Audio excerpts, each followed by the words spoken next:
अस्सलाम वालेकुम स्टूडेंट, उम्मीद है आप लोग खैरियत से होंगे। अच्छा स्टूडेंट, आज हम लोगों के पास इकोनॉमिक्स का फर्स्ट चैप्टर जिसके अंदर हमने डिफरेंट क्वेश्चंस किए थे वो तो खत्म हो गया है, यूनिट 1।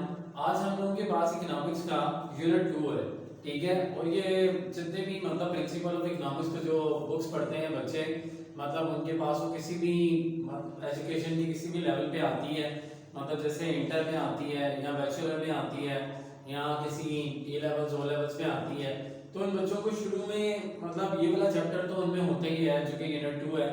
इसमें थ्योरी ऑफ कंज्यूमर बिहेवियर है, एक सारफ का नजरिया, थ्योरी ऑफ कंज्यूमर बिहेवियर का ये टॉपिक है।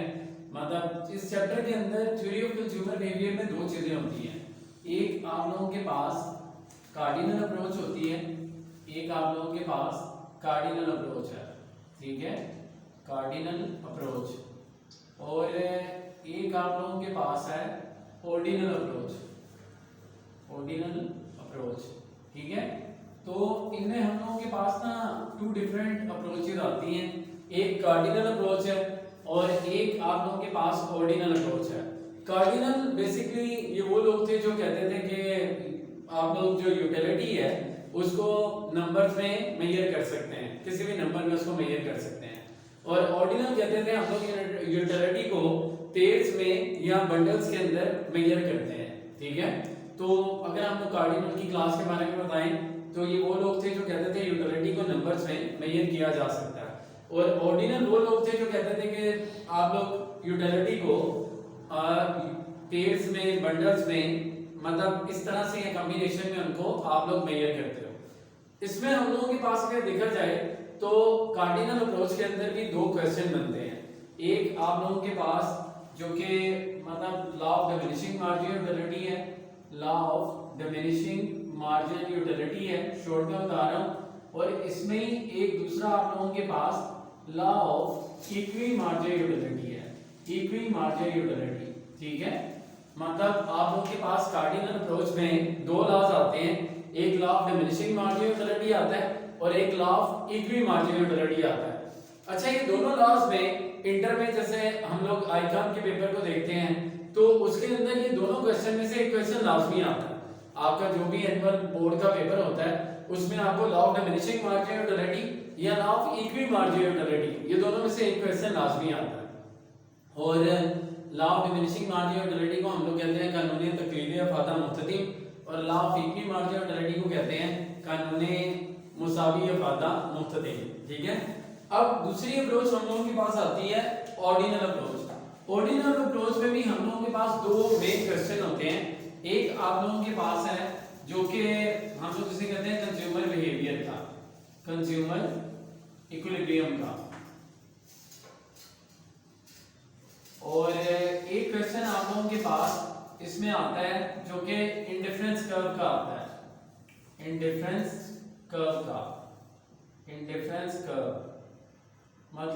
ये दो आप लोगों के पास टॉपिक आते हैं ऑर्डिनल अप्रोच के अंदर, एक कंज्यूमर इक्विलिब्रियम का और एक इंडिफरेंस कर्व का। वो ज्यादातर बैचलर लेवल में, बीए लेवल में या बीकॉम लेवल में आप लोगों से या बीबीए में या एडीपीस वगैरह में पूछे जाते हैं, जिनमें कंज्यूमर बिहेवियर, कंज्यूमर इक्विलिब्रियम और इंडिफरेंस कर्व भी है। तो हम लोग अपने टॉपिक की तरफ आज तो हम लोग कार्डिनल अप्रोच में ही आ रहे हैं, और कार्डिनल अप्रोच में हमारा पहला टॉपिक है law of diminishing marginal utility. देखिए, जब भी कोई लॉ की बात होगी, इकोनॉमिक्स में जब भी आप लोगों ने कोई लॉ के बारे में आंसर देना है तो आप लोगों ने क्या करना है, इसके तीन पार्ट्स बनाने, एक डेफिनेशन, टेबल और डायग्राम। सिंपल, एक डेफिनेशन, उसके बाद टेबल और डायग्राम, ये तीनों चीजों को आप लोग एक्सप्लेन करेंगे तो आपका क्वेश्चन कंप्लीट हो जाता है। उसके बाद अजम्पशन, लिमिटेशंस भी होती हैं, वो जो उसके मफरूजात और हदूद होती हैं वो भी आप लोग लास्ट में बता सकते हैं, स्टार्ट में बता सकते हैं, ठीक है। तो हम लोग स्टूडेंट अपने क्वेश्चन की तरफ आते हैं। ये क्वेश्चन है हम लोगों के पास इसी यूनिट 2 का पहला क्वेश्चन कर रहे हैं जो कि कार्डिनल अप्रोच से आता है, law of diminishing marginal utility, ठीक है। बहुत सादा करके आप लोगों को शॉर्ट से टाइम पीरियड में पूरा टॉपिक बताना चाह रहा हूं। तो law of diminishing marginal utility की डेफिनेशन, आप लोग जब भी किसी भी कंटिन्यूअसली कोई भी एक सेम गुड को आप लोग यूज करते हो तो आप लोगों की मार्जिनल यूटिलिटी डिक्रीज करना शुरू हो जाती है। तो जब भी मार्जिनल यूटिलिटी डिक्रीज करती है तो हम लोग कहते हैं कि law of diminishing marginal utility apply हो गया, क्योंकि डिमिनिश का मतलब मार्जिनल यूटिलिटी के डिमिनिश करने का मतलब ये है कि आपकी मार्जिनल यूटिलिटी सेटिस्फेक्शन लेवल कम होता जा रहा है। बेसिकली मार्जिनल यूटिलिटी हमारा सेटिस्फेक्शन लेवल ही होता है, ठीक है।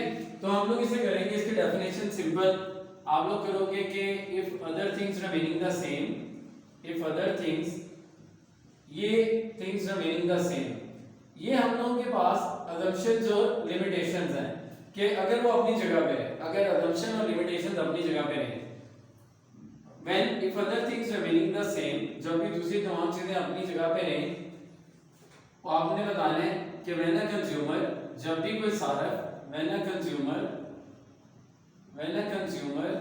continuously uses a same good, मतलब एक ही सेम गुड्स को, मतलब डिफरेंट यूनिट को कंटिन्यूअसली यूज कर रहा है। अ कंज्यूमर कंटिन्यूअसली यूज, आप ये भी लिख सकते हो डिफरेंट यूनिट, मतलब different units of a same good, ठीक है। एक ही चीज के आप लोग डिफरेंट यूनिट्स जब आप लोग यूज कर रहे हो, देन इट्स मार्जिनल यूटिलिटी, तो क्या होगा, देन इट्स मार्जिनल यूटिलिटी, तो उसकी साथ साथ मार्जिनल यूटिलिटी क्या होगी, मार्जिनल यूटिलिटी बिकम फॉल्स, ठीक है, बिकम डिक्रीजिंग, तो उसकी मार्जिनल यूटिलिटी डिक्रीज करती जाएगी, ठीक है। तो इसको हम लोग कहते हैं, सो इट्स कॉल्ड, कि आप लोगों के पास it's called law of diminishing marginal utility is a law of diminishing marginal utility is applied, diminishing marginal utility is applied, ठीक है, मार्जिनल यूटिलिटी इज अप्लाइड, कि law of diminishing marginal utility apply हो गया। मैं दोबारा बताता हूं, देखिए जब भी कोई कंज्यूमर, मतलब जब भी कोई कंज्यूमर किसी भी चीज को, किसी भी गुड्स का कंटिन्यूअसली इस्तेमाल करता है, तो उसकी मार्जिनल यूटिलिटी क्या होगी, वो फॉल करना शुरू हो जाएगी, गिरना शुरू हो जाएगी, मतलब कि उसका जो सेटिस्फेक्शन लेवल है वो फॉल करना शुरू हो जाएगा। तो हम लोग इसे इजीली कहेंगे कि law of diminishing marginal utility apply हो गया, ठीक है। इसी मतलब लॉ को हम लोग इसकी डेफिनेशन को एक टेबल से पहले शो करेंगे, टेबल के बाद उसकी एक्सप्लेनेशन होती है, फिर डायग्राम, फिर उसके बाद उसकी एक्सप्लेनेशन होती है। अब टेबल में आप लोगों के पास बहुत सिंपल सा टेबल ले लेता हूं, ठीक है, वो आप लोगों के पास है एक, मतलब इसके नीचे एक्सप्लेनेशन में भी आपको बताता जाता हूं कि आप क्या लिखोगे, मतलब जो इसको आप लोगों ने एक्सप्लेन करना है, एक्सप्लेनेशन, ठीक है, वो भी साथ साथ गाइड करता जाऊंगा। देखिए आपने बताना है, एक टेबल बनाएंगे, उसमें आप लोगों ने बताना है in this table we take 3 columns, हमने एक टेबल लिया, हमने उसमें ये 3 कॉलम बना दिए, ठीक है। सबसे पहला स्टेप मैंने ये किया, एक टेबल लिया, उसके 3 स्टेप बना दिए। पहला आप लोगों के पास है, जो कि आप लोगों के पास आ जाएगा units of Apple, units of Apple, मतलब मैं इसमें एक सिंपल सेब की इकाइयां ले रहा हूं, ठीक है, यूनिट्स ऑफ एप्पल, ये मेरे पास पहला इसमें एक कॉलम आ गया, जिसमें मैं कुछ गुड्स, मैंने अपनी एप्पल चूज की है यहाँ पे, तो मैं उसके कुछ यूनिट रख रहा हूँ, और उसके बाद मेरे पास आ रही है मार्जिनल यूटिलिटी ऑफ एप्पल, ठीक है, मार्जिनल यूटिलिटी आ रही है, मार्जिनल यूटिलिटी ऑफ एप्पल, मतलब आप लोगों के पास सेब की मार्जिनल यूटिलिटी, और तीसरे कॉलम में आ रही है आपके पास total utility of apple, total utility of apple. अगर हम लोग इसे उर्दू में करते हैं तो पहले यूनिट्स ऑफ एप्पल में सेब की इकाइयां आ जाती हैं, मार्जिनल यूटिलिटी ऑफ एप्पल में सेब का मुख्तलिफ अफादा आ जाता है, और टोटल यूटिलिटी ऑफ एप्पल में सेब का कुल अफादा आ जाता है, ठीक है। अब फॉर एग्जांपल सबसे पहले मैंने आपको बताया, आप एक्सप्लेनेशन में बताओगे in this table we take 3 columns, हमने एक टेबल लिया, उसके 3 कॉलम लिए, फर्स्ट कॉलम में यूनिट्स ऑफ एप्पल, सेकंड में marginal utility of apple, third में टोटल यूटिलिटी ऑफ एप्पल रखी। फॉर एग्जांपल आप किसी के घर में मान जाते हैं, तो आपके सामने कुछ सेब रख देता है, जैसे मैं ये कहता हूं 1 2 3 4 5 यूनिट आप लोगों के पास डिफरेंट वो एप्पल के यूनिट रख देता है, ठीक है। अब जाहिर बात है जब फर्स्ट आप लोग यूज करते हो उस वक्त तो जाहिर बात है बंदे का दिल भी कह रहा होता है पहला मतलब सेव खाना है आपने, तो उस वक्त मार्जिनल यूटिलिटी फॉर एग्जांपल हम लोग कर लेते हैं 30 है, तो टोटल यूटिलिटी आपका पेड भी यानी कि फुल यूजनेस है, तो टोटल यूटिलिटी भी आपके पास 30 होगी, ठीक है। अब जैसे ही आप लोग सेकंड वाले की तरफ मूव करते हो, यूनिट की तरफ, सेकंड एप्पल की तरफ, तो मार्जिन यूटिलिटी पहले से कम हो जाती है। इसका मतलब ये होता है मार्जिन यूटिलिटी का जो आप लोगों की सेटिस्फेक्शन लेवल है वो पहले से कम होना शुरू हो जाती है। मतलब हमारा लाभ ही क्या है कि डिमिनिशिंग मार्जिन यूटिलिटी, कि मार्जिन यूटिलिटी डिमिनिश करती है, मुख्तलिफ मफादा गिरता है, सेटिस्फेक्शन लेवल आप लोगों का फॉल करता है। तो दूसरे भी आप लोगों के पास 20 हो जाएगा, लेकिन आपके पास टोटल तो बढ़ता जाएगा, ठीक है। अगर मैं सिर्फ सिंपल वर्ड में कहता हूं पेड तो आप लोगों का बढ़ता जाएगा, तो टोटल सेटिस्फेक्शन आप लोगों के पास से 20 भी ऐड करके 50 हो जाएगी। मतलब 30 में ये 20 भी ऐड करोगे तो 50 टोटल सेटिस्फेक्शन है आपकी, ठीक है, जो कि टोटल मार्जिन टोटल यूटिलिटी आप लोगों के पास है। इसी तरह से आप लोग थर्ड एप्पल यूज करते हो, फिर उसका इतना मजा नहीं आता, आहिस्ता आहिस्ता आप लोगों की सेटिस्फेक्शन लेवल कम होती जाती है। मतलब 10 हो गई, फिर 0 हो गई, बिल्कुल ही आपका दिल नहीं कर रहा उसे, मतलब लेकिन उससे आपको कोई सेटिस्फेक्शन नहीं मिल रही, और अगर इसके बाद भी आप मजीद उसको यूज करते हो तो आपकी सेटिस्फेक्शन लेवल नेगेटिव हो जाती है, ठीक है। तो मार्जिन यूटिलिटी आप लोगों के पास गिरना शुरू हो जाती है। लेकिन टोटल यूटिलिटी आप देखो जब 10 हुई तो ये फिर आप लोगों के पास बढ़ गई, ठीक है। जब 0 हुई तो ये इतनी रही, 60 ही रही, और जब -10 हुई तो ये भी डिक्रीजिंग पे आ गई। अब यहाँ पे एक और चीज होती है पॉइंट ऑफ स्टेरेशन, यहाँ हम लोग उसे पॉइंट ऑफ स्टैटिस्टिक भी कहते हैं। जैसे आप लोगों के पास यूनिट ऑफ एप्पल 4 पे देखो, मार्जिन यूटिलिटी आपकी जहाँ पे बिल्कुल 0 हो गई थी, वहां पे आप लोगों की टोटल यूटिलिटी क्या होती है, मैक्सिमम। जब आपका मुख्तलिफ मफादा 0 हो जाता है, आपकी कुल मफादा उस वक्त ज्यादा से ज्यादा होता है। बस ये भी आपने याद रखना है। सिंपल आप लोग इसको टेबल को एक्सप्लेन करोगे जैसे मैंने बताया, सेम वैसे ही वर्ड्स में, कि इस टेबल में हमने 3 कॉलम लिए, पहले में units of Apple, margin utility of apple, total utility of Apple, और बता देना जैसे जैसे आप लोग एप्पल के यूनिट यूज करते गए उसकी मार्जिन यूटिलिटी क्या होता है, कम होती गई। तो इसी को हम लोग कहते हैं कि law of diminishing margin utility apply हो गया। तो पहली चीज इसमें देखिए, हमने कंटीन्यूअसली एप्पल को यूज करना है, और एप्पल जो है वो सेम यूनिट हो उसका, ठीक है। तो पहला पॉइंट तो मतलब 3 कॉलम आप लोग उसमें अपने पास ऐड कर लोगे। फिर ये कि कंटीन्यूअसली यूज करोगे, कंटीन्यूअसली यूज करोगे आप लोग एप्पल का या उस गुड्स का। फिर उसके बाद आप लोगों के पास देख रहे हो कि मार्जिन यूटिलिटी क्या हो रहा है, आप लोगों के पास मार्जिन यूटिलिटी डिक्रीजिंग हो रही है, मतलब वो आहिस्ता आहिस्ता कम होती जा रही है, फॉल करती जा रही है। तो यहाँ पे आपने बताना है कि इस टेबल से हमें पता लगा कि law of diminishing margin utility is apply, क्या हमारा कानून अप्लाई हो गया। अब इसी की हम लोग वजाहत, मतलब इसी को मजीद एक्सप्लेन करेंगे हम लोग एक डायग्राम के साथ। तो डायग्राम भी बड़ी आसान सी होती है, तो डायग्राम में आप लोगों ने उसके में एक्सप्लेन करने का तरीका भी आपको बता देता हूँ, ठीक है। ये इसकी एक्सप्लेनेशन है, ठीक है, एक्सप्लेनेशन मतलब जो कि आप लोग उर्दू में उसकी वजाहत कहते हो, ठीक है।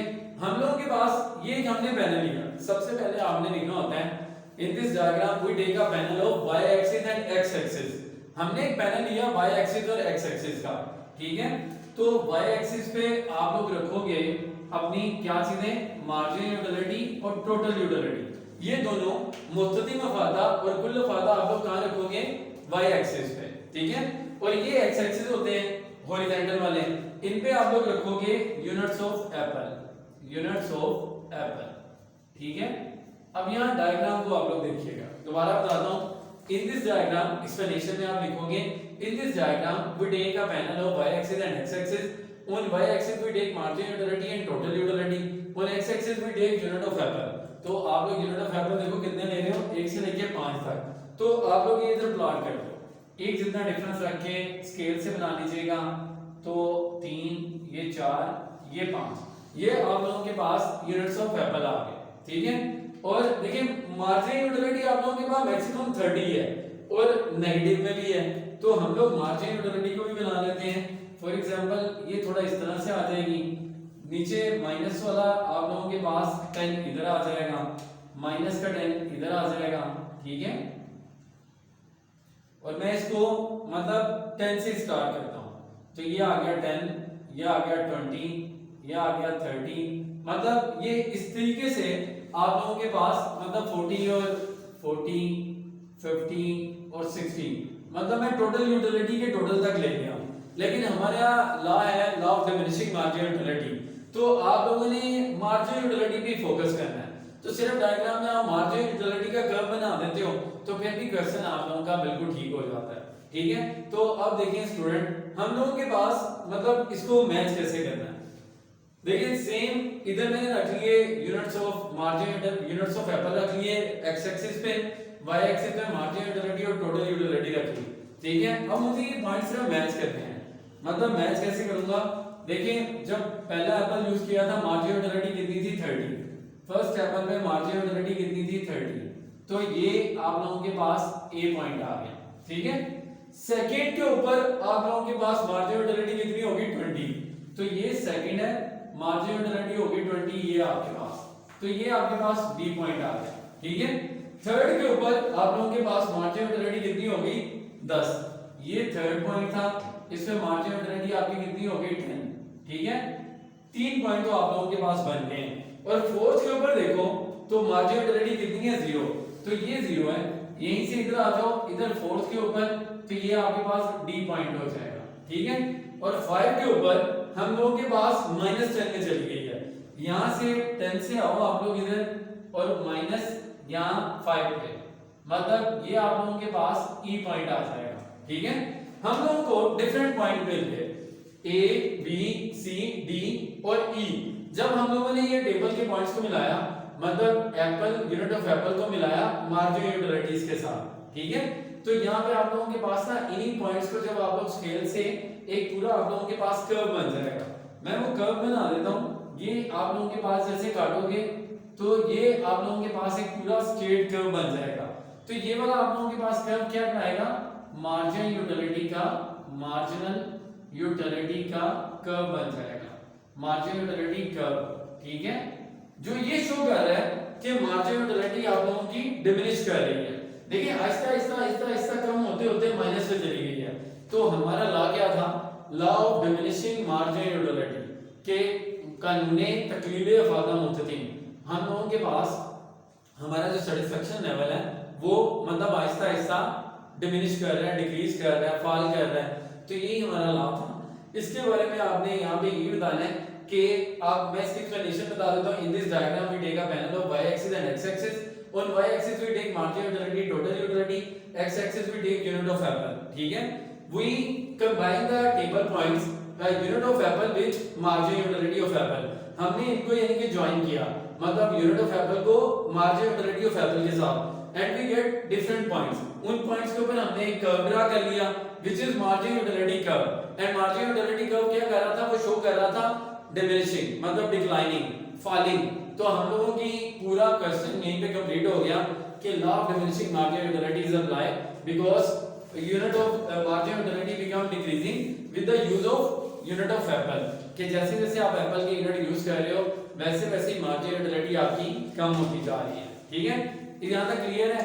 तो इसमें आप लोगों के पास वो मैं बता देता हूं। अब इसकी assumption और limitations हैं वो मैं अभी आपको बताता हूं। जी स्टूडेंट, अब उसी क्वेश्चन का law of diminishing marginal utility का लास्ट पार्ट है हम लोगों के पास। उसके बारे में आपने एक मतलब सबके बारे में, इसके बारे में थोड़ी सी बातें बताएंगे, assumption के बारे में और लिमिटेशन के बारे में। हम लोग अक्सर जो भी लॉ करवाते हैं इकोनॉमिक्स के अंदर, उस लॉ के अंदर जो डेफिनेशन करवाते हैं उसमें सर्टेस पैरेबस या if other things remaining the same कहते हैं। if other things remaining the same में दो चीजें आती हैं जो कि इकोनॉमिक्स के रूल्स एंड रेगुलेशन होते हैं, जिसमें assumptions हैं और limitations हैं। ठीक है, तो assumptions होती हैं वो बातें जिनसे लॉ अप्लाई होता है, ये वो बातें हैं जिनसे लॉ अप्लाई होगा, अगर ये होंगी तो लॉ अप्लाई होगा। और लिमिटेशन वो बातें हैं जिनसे लॉ नॉट अप्लाई होता है, मतलब ये वो बातें हैं अगर ये होंगी तो लॉ अप्लाई नहीं होगा। ठीक है, बहुत सिंपल कर दिया मैंने। तो आप लोगों के पास है assumption, ऐसी बातें जिनसे लॉ अप्लाई होगा, मफरूजात जिसे कहते हैं, और लिमिटेशन हदूद को कहते हैं जिनसे हद लग जाती है, हदूद है, लिमिट है, जिनसे लॉ अप्लाई नहीं होता। अब इनमें कौन सी चीजें ऐसी हैं कि अगर ये बातें होगी तो ये law of diminishing marginal utility apply होगा। तो इनमें सबसे पहले आप लोगों के पास है, देखिए सबसे पहले है कंटीन्यूअस यूज।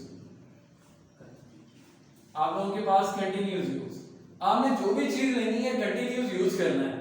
आप जो भी मतलब गुड्स को यूज कर रहे हो तो उसका कंटीन्यूअस यूज होगा। जैसे आप एक एप्पल खाया, उसके बाद दूसरा एप्पल खाओगे, तीसरा खाओगे, चौथा खाओगे, आप पानी का गिलास पिया, एक पिया, दूसरा पिया, तीसरा पिया, तो देन आप लोगों के पास क्या होगा, अगर ऐसा करोगे तो फिर आप लोगों की मार्जिनल यूटिलिटी फॉल करेगी। तो हमारा लॉ यही कहता है कि मार्जिनल यूटिलिटी डिक्रीज करनी चाहिए, तो फिर हमारा लॉ अप्लाई होगा। दूसरी बात, हम लोगों के पास मतलब सेम गुड होनी चाहिए, सेम गुड्स। जैसे हम लोग कहते हैं सर्टेन गुड्स या होमोजेनियस गुड्स, तो चीजें भी एक ही हो, एप्पल है तो एप्पल ही हो, ये नहीं एप्पल, मैंगो, ग्रेप्स या कुछ और आप लोगों ने काफी ज्यादा फल इकट्ठे करके रख लिए हैं, तो फिर ये लॉ अप्लाई नहीं होगा। तो आप लोगों के पास इसमें भी अगर सेम गुड होगी तो मार्जिनल यूटिलिटी कम होगी, सेटिस्फेक्शन आपकी डाउन होगी जैसे जैसे उसको इस्तेमाल करोगे, ठीक है, तो फिर ये लॉ अप्लाई होगा। और फिर इसी तरह आप लोगों के पास है मतलब क्वांटिटी जो है ना, क्वांटिटी रीजनेबल होगी, रीजनेबल क्वांटिटी होगी। मतलब आप लोग जो भी ले रहे हो, फॉर एग्जांपल अगर ग्लास ऑफ वाटर या बोतल पी रहे हो कोई भी 1.5 लीटर की, लीटर की, तो आप लोग वही सीक्वेंस में लोगे। अगर एप्पल है, एप्पल का साइज भी एक जैसा होना चाहिए, तो फिर आपका ये लाभ लाया होगा। ये नहीं है कि आप छोटे छोटे से मतलब एप्पल यूज कर रहे हो, या आप लोग फॉर एग्जांपल जैसे आप स्पून में पानी पी रहे हो, वाटर पी रहे हो, तो आप उससे भी आप कह रहे हो यार तो अप्लाई नहीं हो रहा, ऐसे नहीं होगा। तो पानी भी अगर आप लोग पी रहे हो, बोतल भी पी रहे हो, कोई जूसेस भी पी रहे हो, तो वो भी एक मेजरेबल मतलब रीजनेबल एक क्वांटिटी होगी, जिससे आप लोगों का मतलब इन चीजों की वजह से आपकी मार्केट यूटिलिटी फॉल करेगी, ठीक है। और सेम इसी तरह आप लोगों के पास आपका टेस्ट, फैशन, मतलब ये चेंज ना हो। फॉर एग्जांपल आप लोगों के पास नो चेंज इन इनकम, आपकी इनकम ना बदले, ठीक है, फैशन ना बदले, ठीक है, और आप लोगों का टेस्ट ना बदले। तो ये चीजें भी जब नहीं बदलेंगी तो फिर आप लोगों की मार्जिनल यूटिलिटी फॉल करेगी। तो हमारा ये लॉ कहते ही है कि law of diminishing marginal utility in बातों की वजह से होती है कि अगर कंटीन्यूअस यूज होगा, सेम गुड्स होंगी, क्वांटिटी रीजनेबल होगी और नो चेंज इन टेस्ट और फैशन वगैरह होगा, तो फिर ये लॉ अप्लाई होगा, आपकी मार्जिनल यूटिलिटी फॉल करेगी। और लिमिटेशन में क्या बातें आ जाती हैं, इनमें आप लोगों के पास वो बातें हैं जिनसे लॉ अप्लाई नहीं होगा। ये वो बातें हैं जिनमें आपका law of diminishing marginal utility apply नहीं होगा। कौन सी बातें हैं? जैसे सबसे पहले है नॉलेज। देखिए नॉलेज आप लोगों के पास वाइड ऐसी चीज है जो कि आप जितना गेट करोगे उतना दिल और करेगा तो मार्जिनल यूटिलिटी इंक्रीज करेगी, इसलिए लॉ अप्लाई नहीं होगा, क्योंकि हमारा लॉ है मार्जिनल यूटिलिटी के डिमिनिश करने का, फॉल करने का, रिड्यूस करने का, डिक्लाइन करने का, ठीक है। तो इसी तरह आप लोगों के पास नॉलेज के बाद इसी तरह आप लोगों के पास है वेल्थ। दौलत आप लोग जितनी ज्यादा से ज्यादा चाहते हो तो आप लोगों की चाहत खत्म नहीं होती, मार्जिनल यूटिलिटी सेटिस्फेक्शन लेवल कम नहीं होता, बल्कि आप जितनी ज्यादा आती है आप कहते हो और ज्यादा है, तो ये भी आपके पास मार्जिनल यूटिलिटी बढ़ेगी, ठीक है। तो इसमें भी लॉ अप्लाई नहीं होगा।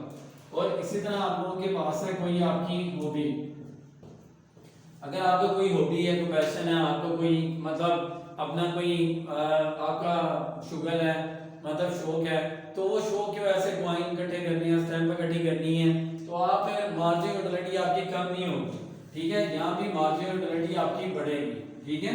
इसी तरह से आप लोगों के पास कोई मतलब इसी तरह से आप लोगों के पास ड्रग्स हैं, ठीक है। ड्रग्स मतलब ऐसी चीजें हैं जो लोग ड्रिंकिंग करते हैं या मतलब कोई ड्रग्स वगैरह यूज करते हैं या कोई मेडिसिन वगैरह यूज करते हैं, तो वो लोग इनके बगैर रह नहीं सकते, ठीक है, नशावर चीजों के बगैर। तो ये भी जितनी वो ज्यादा यूज करते हैं उतनी ज्यादा उनकी मार्जिनल यूटिलिटी सेटिस्फेक्शन बढ़ती है, तो फिर भी लॉ अप्लाई नहीं होता। ले बच्चों, हो यहाँ तक हमारा law of diminishing marginal utility खत्म हो गया और